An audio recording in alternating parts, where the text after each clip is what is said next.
Señoras, señores, ¿qué tal? Buenos días, muy buenos días y bienvenidos a Radio Intereconomía, Capital Intereconomía. Es lunes ya, lunes 23 de febrero y la primavera comienza a asomar. Qué ganas de sol, qué ganas de luz y también de calor.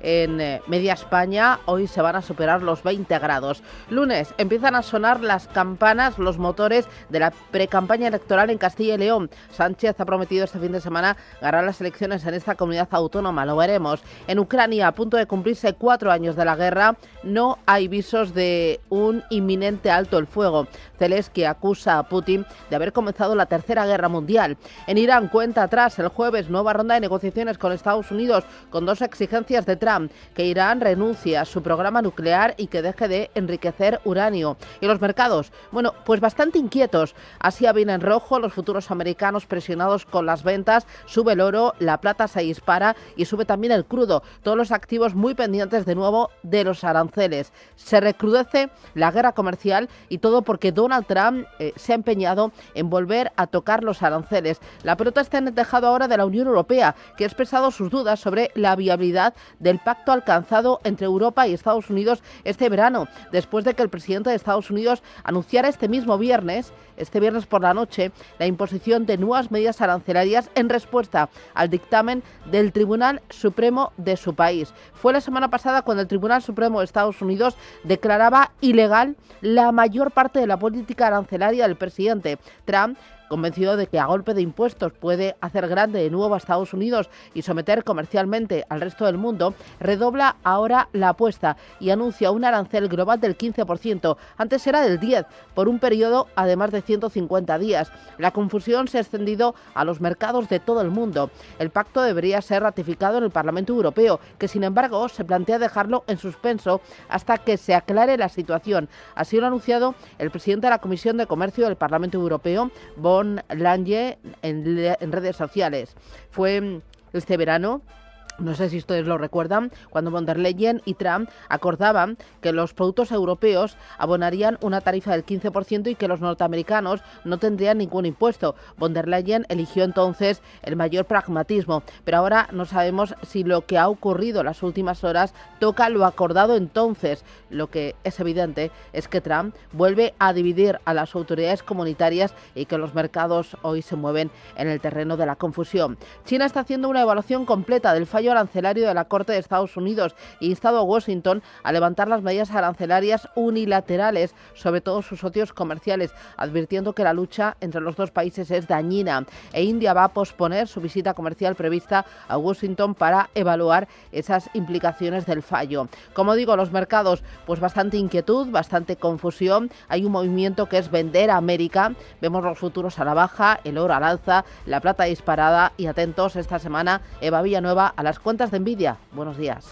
Pues sí, múltiples referencias, aunque sin lugar a dudas es ese arco de lo que son las nuevas dudas, de la presión, de los nuevos movimientos arancelarios de Donald Trump, los que están marcando el ritmo de los mercados, pendientes claramente de lo que hacen en página de futuros, los futuros de Wall Street, los futuros de Europa, que están cayendo, retrocediendo a la baja, mientras sin embargo vemos cómo se activan esos activos refugios como es el oro y con el desplome del Bitcoin. Dudas en cómo puede impactar esas subidas del 15% de los aranceles globales en inflación y en crecimiento global.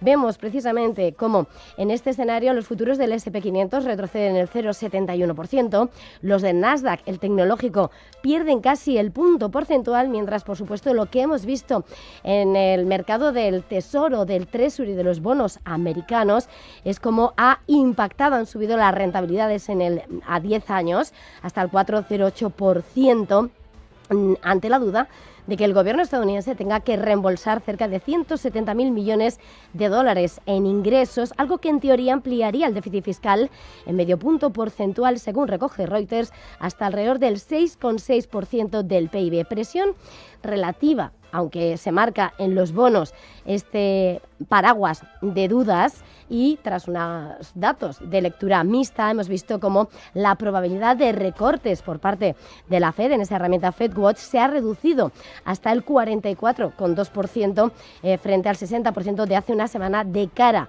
a lo que es el mes de junio de esa reunión. Entre tanto, vemos cómo precisamente el dólar es quien ha movido también hasta los 97,46 unidades, retrocede hasta ahora un 0,34%, y todo con ese mercado de futuros que, como decimos, retrocede después de haber visto una sesión de viernes en las que los índices iban y volvían tras conocer el fallo de la Corte Suprema y que hacía que el S&P 500 avanzase el 0,69%. Este es el punto de inicio de una semana en la que, como decías, Nvidia va a ser uno de los claros protagonistas. Es la última de las Big Techs que va a presentar resultados y una de las dos únicas acciones de esos 7 magníficos junto a Alphabet que se anotan ganancias en el año. Y vemos, por supuesto, como los mercados de los activos más seguros, en el oro, subidas del 1%, 5.160 dólares, y viendo, por supuesto, como los futuros europeos están anticipando retrocesos del 0,74%. Y todo mientras, por supuesto, en el marco de la geopolítica, pendientes de una nueva jornada de conversaciones ya hacia el jueves entre Estados Unidos e Irán, retroceden los precios del petróleo, más del 1% el Brent, aún así por encima de 71 dólares, el West Texas en 65,72 dólares a esta hora, y Bitcoin que ha llegado a estar por debajo de esos 65.000 dólares.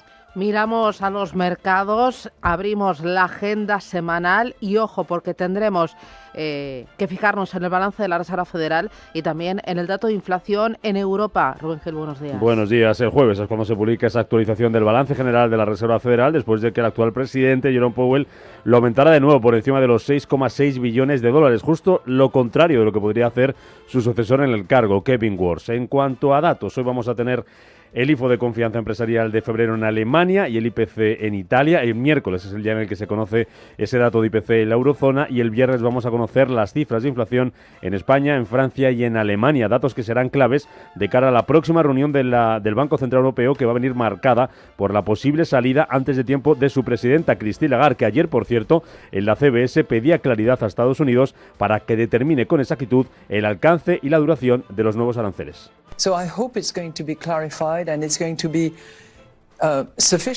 Así que espero que se aclare y que se haga. Se ha pensado lo suficiente para que no tengamos más retos y las propuestas cumplan con la Constitución y con la ley. Además, esta semana se va a publicar datos de PIB en Francia y en Alemania. Por el lado empresarial, la gran cita de la semana, como contábamos, llega el miércoles con esos resultados de Nvidia. Además, van a presentar cuentas en los próximos días otras compañías como Home Depot, Telefónica, Endesa, Bayer, Allianz, Celnex, Puma o HSBC. Hoy turno en España para Línea Directa y para Almiral. Ya ha remitido sus cuentas a la CNMV con unas ventas que el año pasado crecen más de un 12% y un resultado que alcanza los 52 millones de euros. Y atentos también a Warner, Paramount y Netflix, ya que hoy termina el plazo para que la compañía de David Ellison mejore su oferta por los estudios. Roberto Sol, buenos días. Buenos días. La empresa viene de superar hace 3 días un gran escollo legal. La compañía ha anunciado que el periodo de espera antimonopolio había expirado el jueves, lo que suponía para ellos que no había ningún impedimento legal para que se lleve a cabo su oferta de 108.000 millones de dólares en efectivo. Los accionistas de Warner votarán el acuerdo el próximo 20 de marzo. El director jurídico de Netflix, David Hyman, afirma que Paramount Skydance continúa engañando a los accionistas y distrayéndolos de los hechos. De momento impera la oferta que le hizo Netflix de 82.000 millones de dólares por sus negocios de streaming y estudios. La decisión de Warner de escuchar nuevas propuestas de Paramount desató rumores de una segunda ronda de ofertas. El jueves Reuters informaba que Netflix tenía capacidad de efectivo para aumentar su propuesta. Mejorará una vez más su ofrecimiento Paramount antes de que expire el plazo. Son las 7:10, esto es Radio Intereconomía. El lunes nos trae más noticias.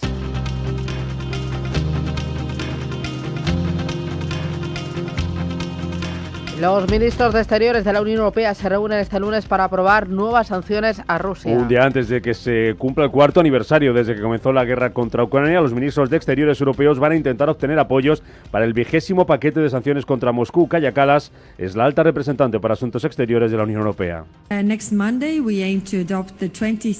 El próximo lunes pretendemos adoptar el paquete número 20 de sanciones contra Rusia. Las sanciones están surtiendo efecto, están perjudicando gravemente a su economía y cada nueva medida limita aún más su capacidad para librar la guerra.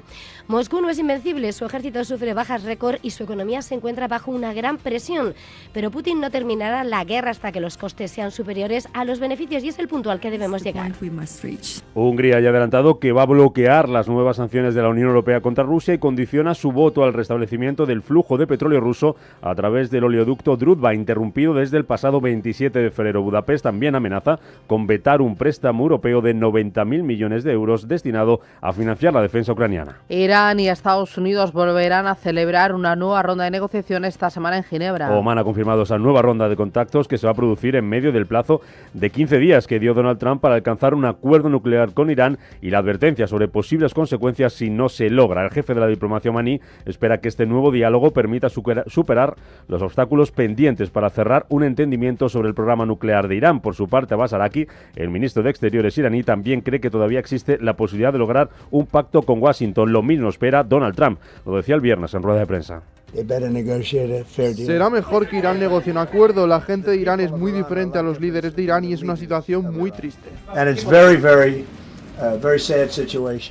En México, la caída del líder del cártel Jalisco desata el caos en varios estados del país. Nemesio Ceguera Cervantes era uno de los delincuentes más buscados por las autoridades mexicanas y estadounidenses. Se trata de la primera gran acción de la presidenta Claudia Sheinbaum contra el narcotráfico. Tras el operativo que ha terminado con el abatimiento del líder de este cártel, se ha producido una oleada de disturbios con bloqueos de carretera y quema de vehículos y negocios en estados como Puebla, Querétaro, Veracruz, Jalisco, Michoacán o Guanajuato. Varias embajadas, entre ellas la española, ha emitido alertas a sus ciudadanos radicados en México ante la situación de violencia que se vive en algunas zonas del país. Y aquí en España el Congreso votará el jueves la revalorización de las pensiones. En total se van a votar por separado 4 decretos: las ayudas para los accidentes ferroviarios de Adamuz y Lleida en Barcelona, la prórroga del escudo social con la moratoria antidesahucios, la revalorización de las pensiones y el mecanismo para limitar los precios de determinados productos y servicios en situaciones de emergencia. En la agenda política, un día después, el viernes, comienza la campaña para las elecciones de Castilla y León